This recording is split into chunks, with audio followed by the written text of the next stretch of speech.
오늘 영상은 노후의 삶을 위한 거처를 걱정하시는 많은 분들께 드리는 이야기입니다. 마음을 열고 잘 들어보시면 앞으로 어떻게 살아가야 할지 분명히 길이 보이고 도움이 많이 되실 거라 생각됩니다. 구독과 좋아요 한 번씩 눌러주시면 바로 시작합니다. 요즘 문득 이런 생각 드는 날 있으시죠? 나중에 내가 내 몸도 못 가누게 되면 어떡하지? 자식한테 손 벌려야 하나? 아니면 요양원에 들어가야 하나? 말은 안 해도 속으론 걱정되잖아요. 사실 이건 누구나 마주하게 되는 일입니다. 젊었을 땐 상상도 못했어요. 내가 병원 가는데 누가 데려다 줘야 하고 밥 한 끼도 누가 해줘야 먹을 수 있게 될 거라고는요. 그런데 어느 날 보니 문턱 하나 넘는 것도 조심조심이고 가스레인지 앞에 서는 것도 귀찮고 무서워지더라고요. 이럴 때 우린 흔히 세 가지 선택지를 떠올립니다. 자식 집으로 들어가든가 간병인을 부르든가 아니면 요양원에 가야겠다고요. 그런데요, 이 셋 중에 뭐 하나 진짜 마음 편한 선택이 없는 거 다들 느끼고 계시죠? 자식 집에 들어간다. 처음엔 따뜻할 수 있어요. 손주들도 있고 같이 밥 먹고 이야기 나누고.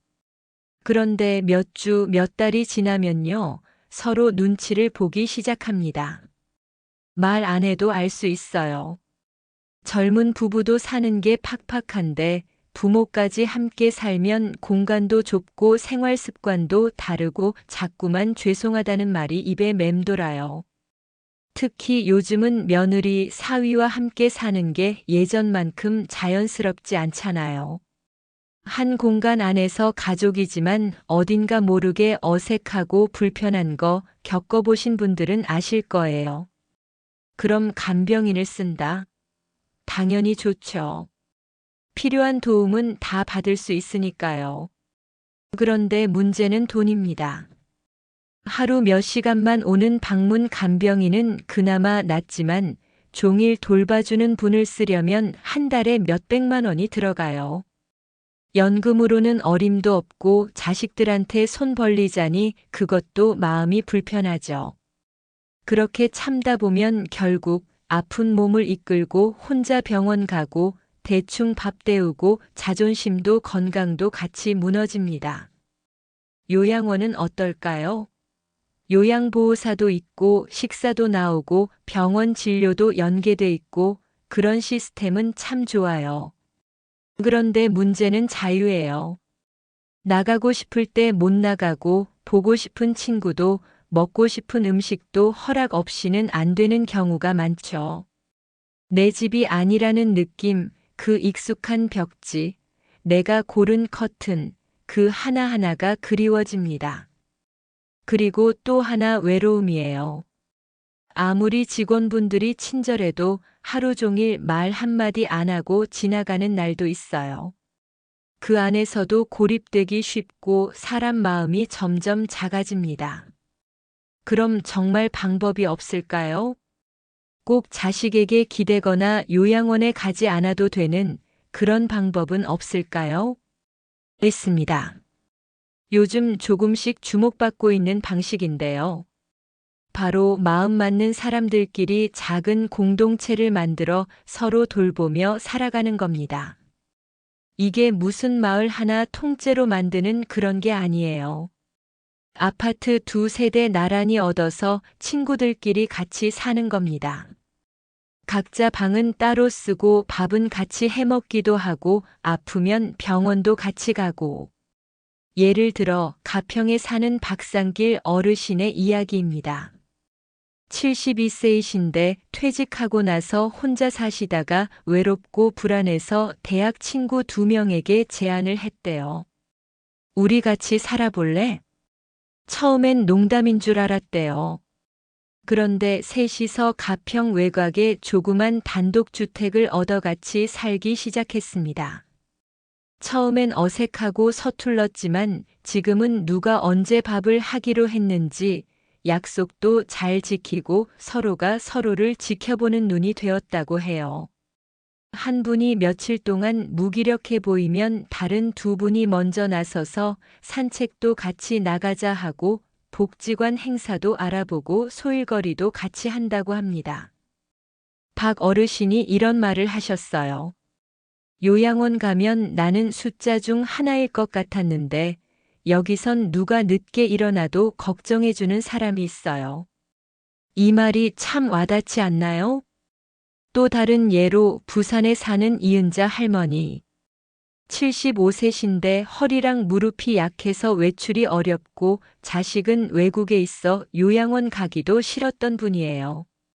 그래서 같은 아파트 사는 이웃 두 분과 돌봄 약속을 했대요. 셋이서 각자 집에 살지만 반찬을 나눠 먹고 병원 갈 때는 돌아가며 동행하고 주 1회는 꼭 만나서 점검 겸 식사 겸 수다 타임을 갖는다고 해요. 이 할머니가 하신 말, 요양원은 관리를 받는 느낌이라면 우리는 서로에게 관심을 주는 관계예요. 그 따뜻한 말에 마음이 따끈해지더라고요. 이렇게 살아가는 분들에겐 공통점이 있어요. 혼자지만 진짜 혼자가 아니라는 겁니다. 누구에게 일방적으로 의지하는 게 아니라 서로 의지하고 서로 도와주는 관계. 그게 사실 가장 오래가는 방식 아닐까요? 우리 주변에도 이런 가능성은 꽤 많습니다. 복지관에서 자주 보는 사람, 교회나 사찰에서 마주치는 사람, 같은 아파트 오래 살아 얼굴 익은 이웃. 그분들과 조금씩 관계를 만들어 보는 거예요. 처음엔 인사만 주고받다가 저 이번에 병원 가는데 같이 가실래요? 반찬이 좀 많은데 드실래요? 이렇게 작은 연결을 만들어 가다 보면 나중엔 진짜로 서로를 지켜주는 관계가 됩니다. 가족보다 더 편할 수 있어요. 피가 안 섞였기 때문에 오히려 더 부담 없이 도움을 주고받을 수 있거든요. 이제는 우리도 생각을 바꿔야 할 때입니다. 노년의 삶이란 꼭 누구에게 기대는 게 아니라 내가 원하는 방식으로 지켜내는 것이 되어야 해요. 그러기 위해서는 지금부터 준비해야 해요. 내가 어떤 삶을 원하는지 솔직하게 들여다보고 사람들과 어울리는 걸 좋아하는지, 혼자 있는 걸 좋아하는지, 생활비는 얼마나 필요한지, 어떤 주거 형태를 원하는지 이런 걸 하나하나 계획해 보는 거예요. 그리고 복지관이나 지자체에서 진행하는 공동주거 프로그램, 돌봄 매칭 서비스 같은 것도 꾸준히 살펴보세요. 생각보다 많고 꽤 잘 지원되어 있습니다. 우리는 나이 들면 몸보다 마음이 먼저 약해지잖아요. 이젠 쓸모가 없구나. 혼자야. 외로워.